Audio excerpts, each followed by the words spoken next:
नमस्कार, मैं हूं विकास सुखीजा। आप देख रहे हैं अब तक टाइम। दोस्तों, बीमारियां लगातार बढ़ती जा रही हैं और उनके समाधान को लेकर रिसर्च जारी है और बहुत सी बीमारियां ऐसी हैं जिनका इलाज असंभव हो जाता है। उसका कारण है कहीं ना कहीं लापरवाही हो जाती है। दोस्तों, आज हमारे साथ खास तौर पर जुड़ रही हैं डॉक्टर सुमन लता, जो नेफ्रोलॉजिस्ट है। आपको बता दें, करनाल की बात करें तो करनाल में नेफ्रोलॉजिस्ट डॉक्टर्स की बड़ी ज़रूरत है, क्योंकि डायलिसिस के बड़े केसेस बढ़ रहे हैं, किडनी फेलियर्स के बड़े केसेस बढ़ रहे हैं। सीधी बात कर लेते हैं। डॉक्टर साहब, अब तक टाइम्स पे बहुत बहुत स्वागत है आपका। Thank you so much and नमस्कार। मैं डॉक्टर सुमन हूँ and I am heading the Manipal hospital, Dwarka, New Delhi. जी डॉक्टर साहब, क्या कहना चाहेंगे? आज आप करनाल में आए हैं, क्या मोटिव क्या है और क्या सेवाएं देने वाले हैं? देखिए, जैसे कि आपने भी बताया कि जो किडनी डिजीज़ आर इंक्रीजिंग, क्यों बढ़ रही हैं kidney problems? Because diabetes, blood pressure, मोटापा बढ़ता जा रहा है। और दूसरा एक जो रीज़न है कि किडनी डिजीज़ एक साइलेंट किलर है, लोगों को पता ही नहीं चलता। और जब हमारे पास पेशेंट आते हैं बहुत लेट स्टेजेस में हैं। तो एक तो मेरा यहाँ आने का पर्पस है कि लोगों में थोड़ा अवेयरनेस होने के लिए, एजुकेट करने के लिए, क्योंकि prevention is always better than cure. और लोगों को पता नहीं है अभी भी डायबिटीज़, हाइपरटेंशन किडनी प्रॉब्लम बन सकता है, किडनी प्रॉब्लम का रीज़न बन सकता है। दूसरा ये है कि पेन किलर्स भी लोग बहुत खाते हैं, वो भी एक मुख्य कारण है किडनी फेलियर का। तो यहाँ आने का एक पर्पस है कि किडनी डिजीज़ में मैं उनकी हेल्प कर पाऊँ, अगर उनको किडनी फेलियर है, सो दैट उनकी प्रोग्रेशन में हेल्प करूँ, क्योंकि स्लो कर दूँ progression with the help of medications also. और दूसरा, अगर पेशेंट जिनको स्टेज 5 है, जैसे कि मैंने पहले भी बताया कि किडनी फंक्शन अगर लेस देन 15 होता है, इस स्टेज में हम डायलिसिस और ट्रांसप्लांट के बारे में बात करते हैं। तो उसमें मैं उनको एजुकेट कर पाऊँ कि डायलिसिस क्या होता है, ट्रांसप्लांट क्या होता है। क्योंकि बहुत सारे लोग मेरे पास आते हैं दिल्ली में, मैं दिल्ली में मणिपाल में हूँ, तो उनको बहुत कन्फ्यूज़न है कि डॉक्टर साहब क्या कराएं, डायलिसिस पे रहें या ट्रांसप्लांट के बारे में बताएं। तो ये 2 रीज़न से मैं यहाँ आना चाहती हूँ, उनकी हेल्प करना चाहती हूँ। यस। जैसे बात करें जो इस समय जो खान पान है, अगर उसको लेकर बात करें, डायबिटीज़ हो जाती है, लोगों को पता नहीं चलता, अचानक अटैक होता है तब पता चलता है। तो आपको क्या लगता है कि अवेयरनेस की कमी है, या फिर जो डॉक्टर्स हैं, जैसे आप नेफ्रोलॉजिस्ट हैं, या ऐसी ही जो डायबिटीज़ के स्पेशलिस्ट हैं, उन तक पहुंचना कितना आसान है और कितना मुश्किल है? देखिए, एक बहुत इम्पॉर्टेंट आपने ये पॉइंट उठाया है कि जो सुपर स्पेशलिस्ट और फिजिशियन के बीच में एक आपस में होना चाहिए, कि जो शुगर के जैसे पेशेंट होते हैं वो डायबिटोलॉजिस्ट, जो एंडोक्राइनोलॉजिस्ट या फिजिशियंस के पास जाते हैं, तो उसमें एक रेगुलर स्क्रीनिंग किडनी फेलियर के लिए ज़रूर होना चाहिए।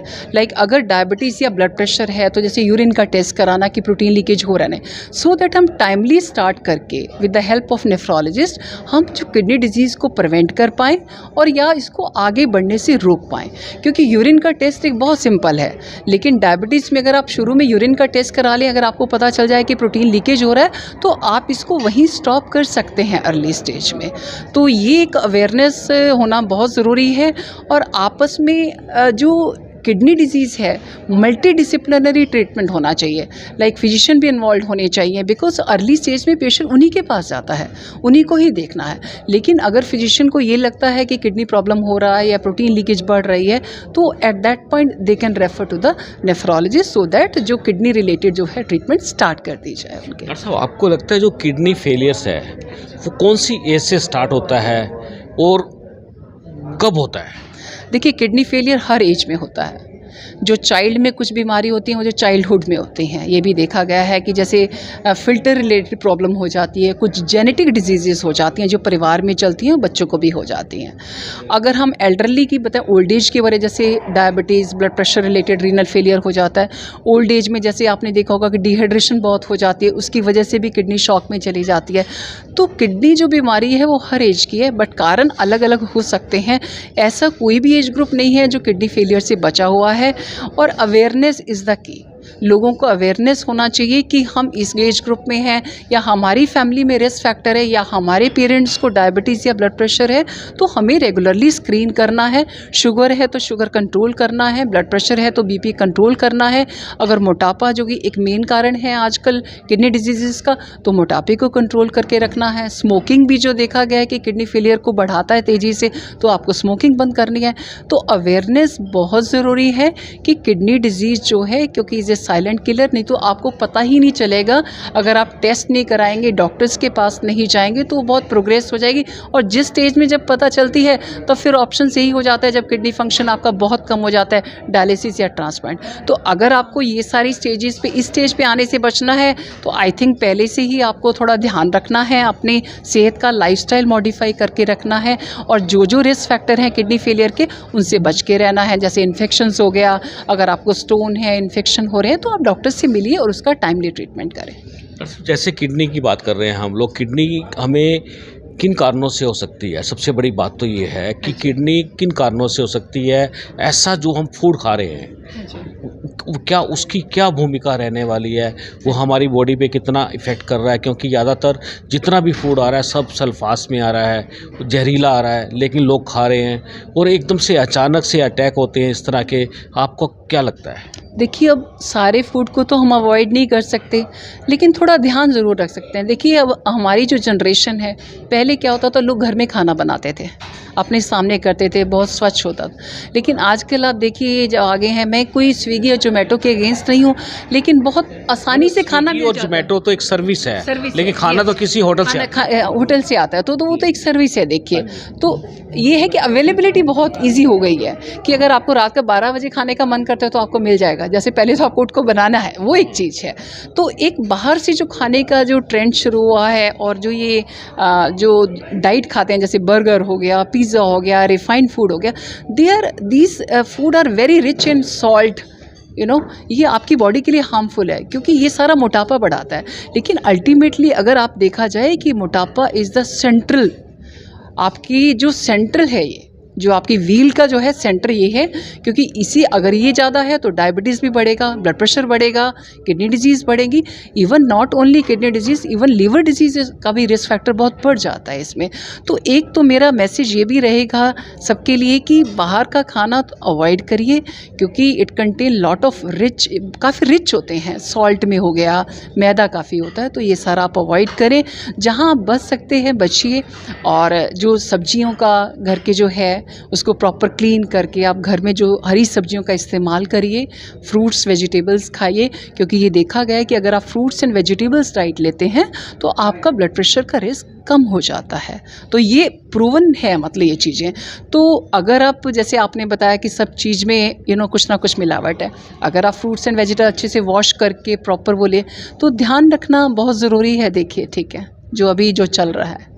डॉक्टर साहब, बात करें स्वास्थ्य विभाग की, क्योंकि उनकी एक टीम होती है, वो उनका टाइमली सैंपल्स लेना बड़ा ज़रूरी होता है। आपको लगता है कहीं ना कहीं इस टीम की बहुत बड़ी कमी है स्वास्थ्य विभाग की? क्योंकि फूड के सैंपल बड़े ज़रूरी हैं, इतने बड़े बड़े रेस्टोरेंट खुल चुके हैं, होटल्स खुल चुके हैं, और सबसे ज़्यादा बात करें तो चाप की बात करें, जो सोयाबीन का आता है, उसमें बड़ी डुप्लीकेसी आ रही है। इसके अलावा चाइनीज़ फूड आ गए हैं।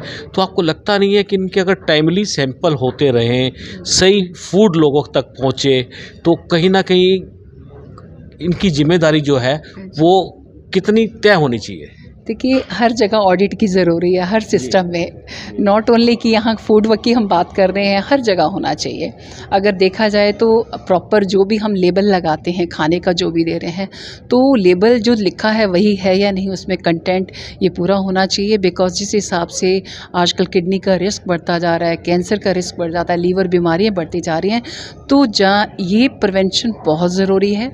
और आपने इसको बहुत अच्छे से टच किया है कि इस पर हमारी गवर्नमेंट की तरफ से, हेल्थ केयर की तरफ से ये आना चाहिए, स्ट्रिक्टनेस होना चाहिए, प्रॉपर विजिलेंस होना चाहिए, रेगुलर ऑडिट इज़ रिक्वायर्ड कि जो फूड सप्लाई हो रहा है वो ठीक है भी या नहीं, जो हम घरों में खा रहे हैं।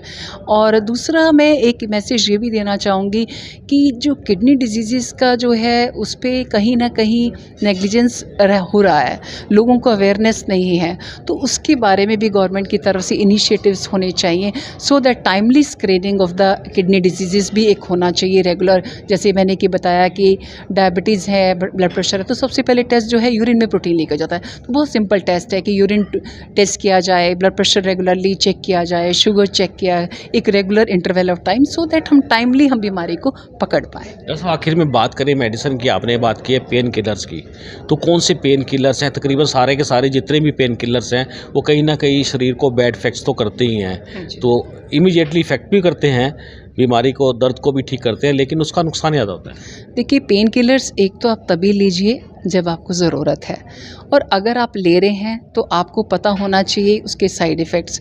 Most of the pain killer जैसे वोवरॉन है, ब्रूफिन है, अगर आपके किडनी फंक्शन डिरेंज्ड है तो आपको नहीं लेने चाहिए।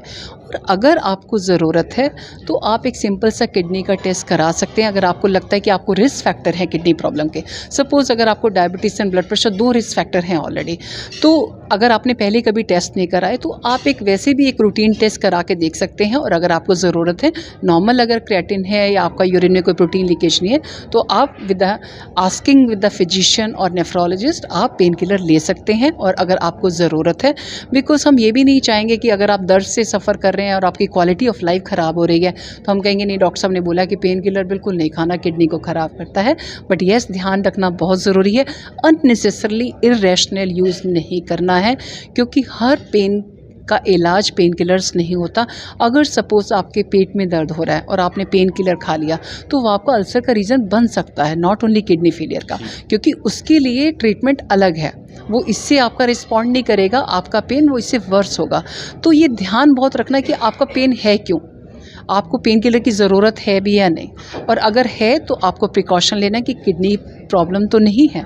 अगर आपको किडनी प्रॉब्लम है तो किडनी फ्रेंडली जो होते हैं, जैसे क्रोसिन जैसे मैंने बताया, वो आप ले सकते हैं, वो किडनी को नुकसान नहीं करते। डॉक्टर साहब, जो डायलिसिस है तकरीबन हर हॉस्पिटल में हो गया, जबकि वहाँ पर नेफ्रोलॉजिस्ट नहीं है, ये लीगल है या इनलीगल है? देखिए, एक नेफ्रोलॉजिस्ट जिस भी हॉस्पिटल में डायलिसिस यूनिट होता है जनरली अटैचमेंट होती है। और एक बात मैं और भी बताना चाहूँगी कि डायलिसिस यूनिट के अंदर हर वक्त नेफ्रोलॉजिस्ट का होना ज़रूरत नहीं है, बट येस हमारे पास क्वालिफाइड डॉक्टर होने चाहिए जो पेशेंट्स को मॉनिटर कर पाएँ। लेकिन हर हॉस्पिटल में क्वालिफाइड डॉक्टर्स होते हैं जो पेशेंट्स की जो day to day dialysis patient की जो प्रॉब्लम होते हैं वो मैनेज करते हैं, और वो नेफ्रोलॉजिस्ट की हेल्प भी लेते हैं जब भी जैसे कोई इशू हुआ। तो generally most of the hospital nephrologist के साथ टाइड अप होते हैं। ऐसे नहीं है कि डायलिसिस चल रहा है और नेफ्रोलॉजिस्ट कोई आ ही नहीं रहा, ठीक है, क्योंकि वेस्टर्न कंट्री में तो ये होता है कि जैसे हर कुछ जैसे इलेक्ट्रॉनिक होता है तो वहाँ रिपोर्ट्स देख लेते हैं एंड दे डिक्टेट एक्चुअली।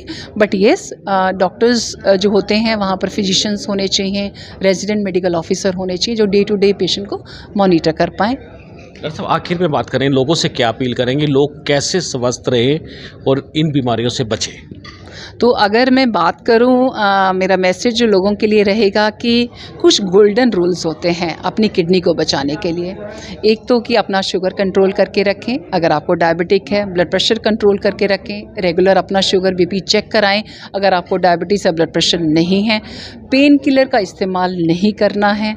अगर आपको रिकरेंट इन्फेक्शंस हो रहे हैं तो डॉक्टर से मिल के ट्रीटमेंट करें, क्योंकि कई बार ये देखा गया है कि रिकरेंट इन्फेक्शंस किडनी में किडनी फेलियर का रीज़न बन सकता है।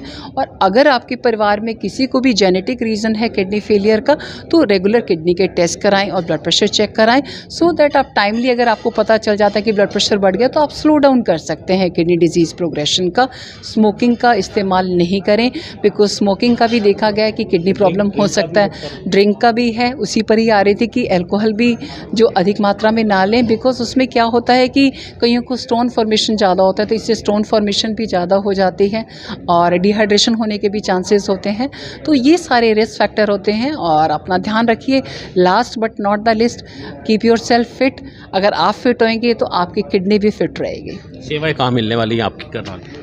मेरी सेवाएं मिलेगी 3rd Saturday of each month eight global cradle hospital में अवेलेबल होंगी 12 से 2 बजे तक। अगर किसी को भी ये लाइक किडनी का प्रॉब्लम है या किडनी के बारे में जानना चाहते हैं तो मेरे से आके मिल सकता है, and I will be very happy to serve my people in this part of the country, because मैं इसी एरिया से बिलोंग करती हूँ। धन्यवाद, आपने मुझसे बात की। Thank you so much. बिल्कुल दोस्तों, बता दें ये थी डॉक्टर सुमनलता, और आपको बता दें किस तरह से आप अपनी किडनी को सेफ रख सकते हैं। दोस्तों, खबर आपको कैसी लगी है आप हमें बताइएगा। आप देख रहे हैं अब तक टाइम्स में, हूं विकास सुखीजा। नमस्कार, जय हिंद, जय भारत।